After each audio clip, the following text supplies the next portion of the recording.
Hello, and welcome back to Alice Talks Football, and welcome back to another live Manchester United news, transfer news, and update show. We got lots to talk about. I do apologise. I was not live yesterday, or didn't have a late night video out yesterday. I had just loads on, so we got a lot to talk about today. Carlos Baleba deal is off. Manchester United walk away, or have they? Or has Manchester United actually walked away from Carlos Baleba? What is the latest development there?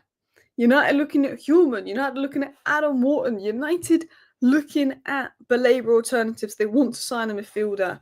And look, I guarantee you when Arsenal run through our midfield tomorrow, they will be definitely going, yep, we need a midfielder by the end of the window. If Amrin does not get a midfielder by the end of the window, for me, despite it being a good window in terms of the three attackers we've got coming in, midfield was so important that I think it's a failure if we don't sign a midfielder by the end of the window. Now, I'm not expecting us to go and spend 100 plus million on Carlos Baleba, but I'm expecting a midfielder in the door and hopefully the right kind of midfielder we need.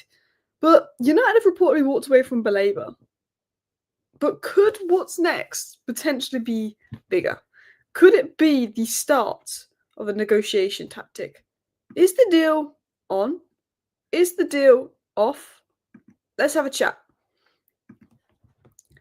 Man United not planning to proceed with Carlos Baleba move this summer. Indirect plus direct contact between clubs, but Brighton clear not for sale and level of fee deal to be considered too high. The 21-year-old midfielder is keen on Manchester United, but he's not unhappy at Brighton. So this is the big thing that was said by David Ornstein. Also, a lot of people are mentioning that Moises Caicedo to Chelsea was off, and then 2 weeks later it was back on. A lot of people keep mentioning, but Moises Caicedo to Chelsea was off, and then it was on. Cool. But this is what a lot of people are talking about. 5th of August last year, David Ornstein said this. Manchester United switch midfield search away from Agate and onto other options. Manchester United don't intend to meet the €60 million fee. Will only revisit if PSG drop price. No progress yet. Talks called. Exploring other top targets for the right deal. So this is what people are saying. They're saying, well, David Ornstein said the same about Agate. Everybody said the same about Agate, that we were walking away. The price was too much, this and that. Everyone's saying, maybe this is a tactic. Maybe United are in for Baleba. Maybe they're trying to get the price down. I'm going to just say something. When this happened with Agate, I was confident it was a negotiation tactic. When we walked away from Agate, and David Ornstein said we walked away from Agate last year, I knew it was a negotiation tactic from Man United because PSG wanted to sell Agate. PSG actively wanted to sell Agate because they wanted to fund João Neves. Brighton don't want to sell Baleba. So that's the difference. We walked away from Agate knowing PSG want to sell him. We walked away from Baleba knowing Brighton do not want to sell him. Now, Romano has obviously said we've been working on Baleba for 2 weeks. We've been doing all the groundwork. We've had talks with Brighton, this and that for a while. And Romano and all these sources were saying United could be preparing a big bid. So it's a bit random to have all these conversations with Brighton, have all these conversations with Baleba, prepare a bid, and then walk away. It is a bit weird. It is a bit okay. But it also is Brighton don't want to sell. Brighton aren't a team you can bully into selling cheap. Now, Man United walked away from Agate. They went and looked at Sander Berge for like a week. And then Agate developed. Is Baleba over? Or is something bigger coming next? Is this a big tactic from United? Well, that's what we're going to talk about in today's show. I want Baleba. I dream of Baleba. I want it to happen. I think it could be over. I think it's a difficult deal to do. But we have had some interesting developments coming today, which definitely suggests that you never know. Things could come. Things could happen. We've been linked to Adam Wharton. We've been linked to Human. I'm going to talk about the midfield alternatives. But there's a lot of people, there's a lot of people saying, is Baleba on? Is Baleba off? They said the same about Agate. I think it's over. I think it's over because Brighton do not want to sell. PSG wanted to sell. So I personally think it's over. But I think we will sign a midfielder. Like, I think we will sign a midfielder because I think, how can you not? You know, maybe we don't have the money for Baleba. Maybe what United are doing, and I said this in my live stream last week, but maybe United are doing what they can for Baleba now so they can get him next year.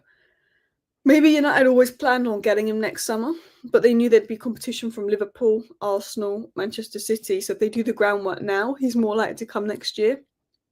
Maybe United are doing what they can now so they can get him next summer. Because if we have another bad season and Liverpool went and go for Baleba after winning the league 2 times in a row, he may go to Liverpool. So maybe United are wary of, well, this is the guy we have to get. And I think if we don't sign Baleba this summer, I think we sign him in 2026. And I think this could be a plan towards 2026. I think we get him in 2026. But yeah, let's talk about it. Because a couple of other interesting things have come out.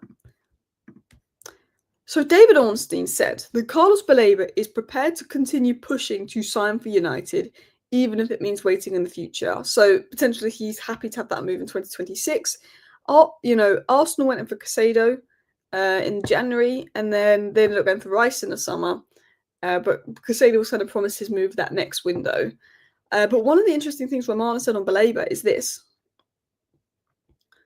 Manchester United are trying to understand if there was a number to reach in order to negotiate with Brighton. 100 million, 110 million, 120 million. Whatever the answer from Brighton was no number, the player's not for sale. Now, Brighton's negotiation tactic was they wanted a blind bid from Manchester United, which we were reluctant to do. It's one of those where Brighton with Casado didn't put a price tag on Casado, but it's like you put in a blind bid, and if it's in the region, we're upset. So Chelsea putting in 70, 80 million bids, they weren't accepting. Liverpool went with a 110 million bid. Boom. It was accepted. Basically, Brighton aren't saying, yeah, give us 80 million and we'll accept. Give us 120 million, we'll accept. Brighton is saying, if you make a bid in the right region, we will accept. So if Man United went and made, I don't know, an 80 million bid, they wouldn't accept. If we made a second bid of 95, they probably wouldn't accept. But if we went in there with a third bid of 105 million, maybe Brighton accept that. But we don't know. We could bid 105 million, show other clubs we've got 105 million somehow sitting in the bank for Brighton to then say, now we're rejecting that. So I think that's what United are reluctant to bid, because they're like, what's the price? And Brighton want us to bid, and they're saying if we bid in the right price, we accept. It's a blind bid. And United don't know what the price is, so they're reluctant to do that. But interestingly, Romano did mention this. Manchester United were prepared to do something big for Carlos Baleba in terms of proposal, but Brighton don't want to sell and refuse to give a price. So we keep being told United were prepared to do something big, United were prepared to go all out, but Brighton are just simply refusing to give a price. As Alex B says here, the lack of sales an issue again. I like most of the Ineos signings, but they struggle to sell as much as the previous regime. 100%. The fact that Jacob Ramsey's gone for 40 million, Ouattara's gone for 40 million, you look at all these players going for 40 million, and Chelsea is still saying, can we have Garnacho for 30 million? When Garnacho's done 10 times more in his career than half the players. Like Amari Hutchinson's going for £40 million. And he's from a relegated side. So when you're relegated, you're in a weaker bargaining position. Why is Garnacho 30 million? Like, Chelsea need to stop taking the mick. Big up to Saeed in the chat. Make sure you go check out his channel, guys. Big up Alice. Do you predict a decent season without good midfielder? For me, I said if we don't sign a midfielder, I don't think we'll finish higher than 8th.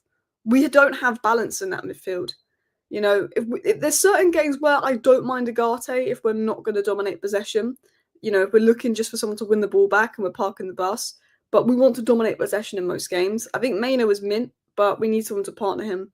So I think if we don't sign a midfielder, we come 8th. I think if we do sign a midfielder, we can push top 6. Maybe I'm being optimistic there because, there's still questions over Amarin and his system and the back three. But we need a midfielder. I'm worried. I wanted Baleba. Like Edison, Human is a huge drop-off on Baleba. Even Wharton's a drop-off on Baleba, in my opinion. I don't know. I think we need to find whoever Brighton would replace Baleba with. Whether that be like an Agome. There's that kid at Monaco. What's his name? He looked quite good. I don't know. I just want a midfielder. So I am a bit concerned. I am a bit concerned how the season will go about midfielder. Because I've been saying since the start of the window, midfield's key. I said midfielders, probably one of the most key areas. Obviously, we need goals, so we've done that. But everyone's been saying it. I think I think it's one of those things that every Man United fan agrees on right now. Every Man United fan is kind of like, yeah, but we need a midfielder, and that's quite rare. Lamine Camara, that was it. I've only seen him play a couple of times, but he did catch my eye. He did catch my eye. He looks like he's got something about him. Like Human's the most realistic option, but there's still talk of that being 50, 60 million. And he's again got similar weaknesses to Agate.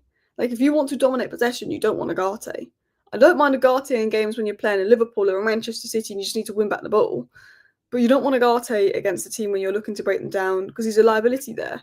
So I think Human's got similarities to Agate, which concerns me.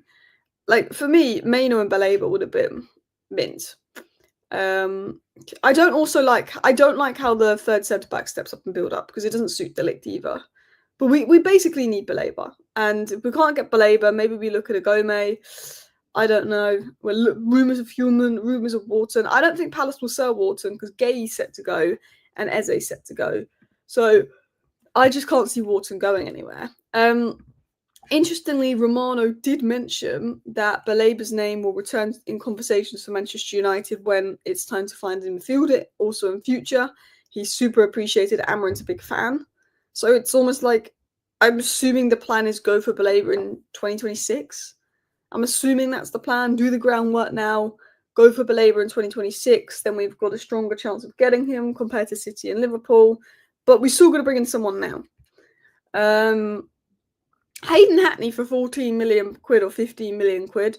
I don't know if he's ready to take that big of a step up, but it is like a no-brainer in the sense of you buy him for 15 million quid. If it doesn't work, just sell him. Like Dan James, we sold for 10 million profit. Like it's a low risk one. We are going to get a centre back that steps into midfield. Watch, not a midfielder. We get run through regardless of any midfielder. Watch Muppeteer's video from last night, Mark Gayo. So you're saying we're going to get a midfielder? Sorry, we're not going to get Mark Gay, by the way. But I think we need a centre back that could really be comfortable stepping up into the midfield. Or you play Casemiro central centre back, which is a risk. That's the problem. There'll be a bidding war for Baleba next season. I tell you this now, Liverpool are going to go for Baleba or Wharton next season. They need a DM. Everyone was roasting Konate yesterday. He was rubbish, but there was no protection for the midfield because Gravenberch was not there. Liverpool are going to go for Wharton or Baleba next year. That's for sure. I think Chelsea's midfield is pretty set. Tottenham might give it a try, but I'm confident we could beat Tottenham. But they need, like, Palhinha's just a stopgap on loan for the year. They need someone like Wharton or Baleba. There's Wharton and Baleba, and there's Man United, Tottenham, Liverpool that will all need a number 6 next year. Manchester City may look at it with Rodri's injuries. I think Chelsea is sorted, but they're greedy. Arsenal, I think Subamende and Rice is fine, but you never know. But then you've also got teams abroad like Real Madrid. Like they might look at it. So that's my fear. And I get maybe United doing all the groundwork now to increase our chance of getting him next year. But I know Liverpool are going to be in for him next year. Like I know Liverpool and Tottenham and Man United, those 3 clubs will definitely be wanting Baleba and Wharton. And one club will miss out. And I think that would be Tottenham. Wharton gives Liverpool vibes. Baleba gives Man United vibes. But we just don't know. Like, we just don't know. If we come 15th under Amarin again next season, and we've had 2 seasons coming 15th and the season coming 8th. Now, I'm not saying we're going to come 15th, but would Baleba want to come? Like, we come 15th and we've had this poll, and then you're also like, things are going to change. But if we do have another really crap season, that'd be 3 really crap seasons in a row without Champions League football. Our pool might not be the same next year. So I have that worry. I do like Amadou Onana of Villa. I think Amadou Onana would work very well with Kobbie Mainoo. I also like Camara of Villa, but he's injury prone and just signed a new deal. Tchouaméni, Camavinga, I don't see it as realistic options. Angelo Stiller I like in terms of what he brings on the ball, but it's definitely, is he physical enough? It's just difficult. I just think Baleba's the perfect guy. He's just the perfect guy. And I really hope we can get him. And I'm really hoping it's one of those, like, last year, Man United switched midfield search away from Agati onto other options. I'm just hoping that we're saying this to Brighton, like, you know what, like we're going away, and then we go back in, like, oh, we're gonna get Sander Berge now, who probably might have been better than Agati in many aspects. We're gonna get Sander Berge now, blah blah blah blah, and then we got Agati. But the problem is PSG wanted to sell Agati, Brighton don't want to sell Baleba. That's the big difference. So some people seeing this like, it's Alice, I think we're still getting him. I'm going to tell you, I don't think we're getting him. I'd like to believe we're getting him. I'd love to convince myself we're getting him because I want him. But just because we end up getting Agati after this doesn't mean we're going to get Baleba after this. We have to be realistic, sadly. We have to be realistic. Who is the best partner for me, though? Baleba, I'd say. I still think the central centre-back is a question. This was the opportunity right now. Other Premier League clubs, not for Baleba. That's the problem. That's the problem. We need him now. Do you like Human? I don't mind him. I think physically, great. I just think if we had a central centre-back that was really progressive and crazily good on the ball that could play in midfield. Look, I think De Ligt is a good player. I think De Ligt is a solid player. I have no issue with De Ligt, but I'm saying the way Amrin uses his central centre-back in possession, if we had someone that was really progressive, like had Kobbie Mainoo's sort of ability on the ball, I don't mind Hoyland because then it brings physicality to the midfield, which is still needed. But I think build up. It's not just the problem we have is you want someone with Angelo Stiller's ability on the ball. But there'll be questions about his ability off the ball. But you also want maybe someone like Edison's ability off the ball, but there's questions if he's got the ability on the ball. Like if you've got Edison off the ball and Angelo Stiller on the ball, that's sort of what we want. I think that's sort of the way that we want. But look, I'm just hoping that we wake up tomorrow and we put in 100 million bid for Baleba and Brighton are seriously considering the bid now, and then we put in 105 million bid for Baleba and we up it a little bit, and then Brighton upset the bid and Bish Bash Bosh Dill is done and Garnacho can F off and all of that. That's what I'm hoping for. I don't think that's going to happen. Now, Simon Stone, and you might be asking, well, Alice, why are you talking about Human? Why are you talking about Human? Well, that is because Simon Stone actually said yesterday, before reports came out that we're walking away from Baleba, he actually said this before those reports came out, that someone I have spoken with, an understanding of Human's situation, believes the 26-year-old Denmark midfielder is on the move this summer, but United do need to start selling players. But I'm guessing if they exhaust their inquiries for Baleba, they may turn their sights to Lisbon. He's suggesting, Simon Stones, that sources close to Human think he's going to leave Sporting, and if United move away from Baleba, that's someone that United could go for. That's been said, obviously, by Human, and then so that's been said by Simon Stone on Human, and a couple of little sources are saying Human's a potential one. Now, Indy Kaller, who said we were preparing a huge bid for Baleba, Indy Kaller, who claimed we're preparing a huge bid for Baleba that is imminent 2 days ago. I don't know where the bid is, but they're saying that United have made inquiries about Palace's Adam Wharton and that Human of Sporting and Edison of Atalanta on the list. So Indy Kaller is saying it's Wharton, Human, Edison. For me, they're just the three players we've been linked to. So I don't know if that's who we're actually looking at. They're the only three midfielders we've really been linked to this summer. So I don't know. I feel like United, I'm going to be honest, Human, obvious one. Adam Wharton, we're not going to get him this summer. Edison, I think if we were going to get him, we would have got him by now, but we've had a long-term interest in him. I think Man United are working on someone that will surprise everyone. I think we could bring in someone that we haven't been linked to yet. I think surely we bring in a midfielder. I think the fact that Ruben Amorim has basically said to the Manchester United board and hierarchy, bring me a midfielder now, like demanded one. Like Amorim and Ratcliffe, even Ratcliffe knows we need a midfielder. The fact that everyone at Manchester United and the hierarchy knows how badly we need a midfielder, I think we sign a midfielder. But there's no point spending 60 million on Human because that could impact our budget to get Baleba the following year when Human's got similarities to Agate. It should either bring in someone like 30 million, like Javi Guerrera or a Gome, who's going to be under 30 million, who might be riskier, but they're like not going to eat up the budget to get Baleba the next summer. Yeah. Central centre-back isn't that deep of a problem. We have loads of defenders. It's not an issue in terms of I like all our centre-backs. We've got good centre-backs. We've got options. It's Amorim wants De Ligt or Maguire to step up into midfield which I don't think they've got the ball playing ability to do at times.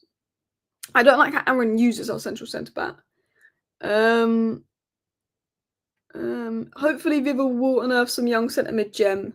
We are targeting more high profiles this window. Yeah, I think we're going big in every position, but I think if we're going to wait for Baleba next year, maybe we go smaller in DM, but we find someone that's maybe 30 million, but actually has the right physical and technical attributes and could be a success. It could be a risk. It could be like, I think you have to look at an Agome or an Javi Guerrero, who I know is more of an 8, and just say, well, this could be business that's brilliant, or it could be flop rubbish.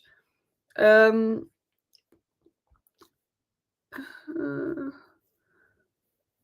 do you want us to get? I'd say Agome because I think he's the closest to Baleba. If I was going to be honest, like Lamine Camara, when I've watched him, he looks good. Yeah. Any news on goalkeeper? Focus is midfield. Anana's on high wages, so it's difficult to shift them on. So, like, when people talk about Donnarumma, it can't happen unless we loan out Anana because we're not going to have 2 goalkeepers on 200k a week. I think if we sign a goalkeeper, it's going to be Lamens and it's going to be late in the window. To be honest, I think that's what happens if we get a goalkeeper, it's Lamens and it's late in the window. I think it also depends on midfield. Like, if we do go and all of a sudden go back in for Baleba and drop 100 million on Baleba, it's one of those where it's like, okay, like, then we're probably not going to get a keeper. Like, I don't think we're going to go back in for Baleba and drop 100 million on Baleba, but that's just an example. But I think Lucian Ngome is who I'd go with. I like Yusuf Fofana of course, AC Milan. I don't think we're going to get him. Jasari's now gone to AC Milan. I think Ngome is probably the smartest alternative to Carlos Baleba. When am I doing a watch along? I've waited 6 months. Do you know what? I stopped watch alongs because I just wasn't enjoying watching us. Like, I'm gonna be completely honest. Like, if Man United play good football and are good next season, I will bring back watch alongs. But I just really did not enjoy watching us play last season. That's why I stopped watch alongs in like November. We weren't winning. We weren't scoring. I was just getting bored, and I feel like, you know, if you have the odd bad result and stuff, you can engage. But I felt like I was so mentally uninterested that my watch-alongs would have just been like, can't be bothered. Like, I just that's why I stopped the watch-alongs. I just really didn't enjoy watching us play. And if I'm not doing watch-alongs, at least I can make notes and, like, I don't have to worry about trying to also provide content that isn't boring, because I literally would just be sat there yawning watching Man United play. So, look, if we start playing good football next year, this season, the watch-alongs may return. Like, look, you're never going to win every game. Like, you're going to have crap games. But if in general, like, the football is better, then yeah, the watch-alongs have a chance of returning. But I probably won't do a watch-along. Maybe if I feel like it, I'll do a watch-along for Man United Arsenal tomorrow. But as of now, I can't see myself doing a watch-along for Manchester United versus Arsenal tomorrow. Did you watch the Bournemouth match? Yes. I'll tell you what, so the Premier League opener, that's one of the best Premier League openers we've seen in a while, I'm going to be honest. I thought it was so end-to-end. Liverpool got done in transition. Liverpool midfield was a little bit like Ten Hag's midfield second season, you know, guys. Like, it was so open, which is why I think they might go for Baleba next year, which is why we've got to be careful. But it was proper end-to-end. Alice, I've got a feeling the Baleba deal isn't over. It's now or never. The transfer window is still open. Look, I don't think it's completely over. Like, right now, I think we're not going to get him, but I don't think it's completely over, and I don't think United are saying we're never going back. United might come in with a surprise bid. I'm just going to say this now. When we got battered 4-0 to Brentford, all of a sudden we coughed up this money on Casemiro and Anthony that we didn't have. All of a sudden we coughed up this money on Casemiro and Anthony that we didn't have and probably shouldn't have spent in a reaction to losing 4-0 to Brentford. Now, I'm not saying we're going to lose 4-0 to Arsenal. I'll be fuming. But if we go and get battered by Arsenal and ran through in midfield, and the second game of the season versus Fulham, the midfield looked crap, and we don't start the season well, they don't want to sack another manager. Maybe United cough up a crazy amount of money. Maybe we do. I think Baleba will come It will be a surprise. Look, I hope so. I really hope we get him. I really hope we get him. Under 18s 1-0 up against Everton. Big up to the under 18s. Big up to them. So there's reports coming out as well from obviously IndyCala. Someone called Seb Equivan Foot as well. I don't know who he is. He's saying that we've identified Wharton as an alternative. Apparently, Wharton is valued at 70 million by Palace. I just don't believe that. I think if they're losing Eze for 70 million and Gay for 35 million, I don't think Wharton's going to be for sale, and I think they'll want 100 million for Wharton. I don't think we'd be able to get Wharton for 70 million. I think they want 100 million for him, so I don't believe that. Roma are working to reach a final agreement with Sancho, and they're having positive contact with Sancho, according to Damartio. So obviously, right now, Sancho's exit is the one being spoken about in and around. Apparently, Roma have had positive contact. Apparently this, apparently that. Maybe we see some advancements on the Sancho exit. That would be quite nice to actually see Sancho go and see some advancements there. So that's obviously been spoken about, that Sancho's giving encouraging signs. Apparently Eze wants to join Spurs and he's pushing for the move, wants to play Champions League football, all of that as well. So who knows with that. That's quite a big L for Arsenal. Crystal Palace approached Leicester City to explore a move for El Kanous. I think the fact that David Ornstein's just dropped the Palace room for El Kanous would be a really good move for Palace. I think he's an underrated player. So they're looking at Eze alternatives. I think Eze's going to Spurs. I think the fact that Palace are in for El Kanous, I think Eze's potentially going to Spurs. Isak isn't in the squad for... Yeah, well, why would Eddie Howe put him in the squad? Aston Villa apparently struggling for funds. They just got 40 million for Jacob Ramsey. Eze expected not to play versus Chelsea amid transfer speculation. Interesting there with Eze. I think that would be an unreal signing for Tottenham, man. If they get Eze. But United 1-0 up. Ahmed Ibrahimov scores. Big up to him. So we get basically where the news is at, guys, is Donnarumma we're probably not going to get unless Onana goes because of his wages. Lemens we may get late in the window. Baleba isn't completely over, but probably unlikely. Just watch out for sales. Sancho could be going to Roma. Let's hope Chelsea do something and all of that as well. What do you think our alternative to Baleba is? Probably Edison. But yeah. Oh, guys. Now, someone's must have been watching me. Someone's been watching me. Someone's been watching me. We've just seen a story that's come out. Let me share this. This is the story that's come out. Bear with me. I literally just said this should be the Baleba alternative. I think that they've got to be making it. Sevilla sources are coming out saying for Gomez. I literally have just been saying the best Baleba alternatives are Gomez. Now we've just been linked to him. After I said that. It's probably, I don't know the reliability of the source. It could be an absolute load of waffle nonsense. We've been linked to someone. They're like, this is probably the most similar. The question is, he's not Prem proven. That's the question. But it's probably the most similar you're going to get to Baleba. I literally just sat here saying, well, we should look at Gomez then. Thinking we weren't going to be linked to him or go for him. We've just been linked to him, so maybe someone's watching. Maybe someone heard me. No, I'm joking. So, look, look. I think he's good. I just don't know if he can do it in the Prem. But I think he's the closest to Baleba in terms of what he can do off the ball. I also think when you're looking at 20, 25 million, the fact that Arsenal were looking at him as the Super Mendy alternative, I think there's an option there. So I think if Brighton was to sell Baleba, they would probably go for Agome to replace him with. So that's what I look at it. Anyway, people, I'm going to wrap up the live show here. Big up to everybody that was tuning in. See you next time. Bye.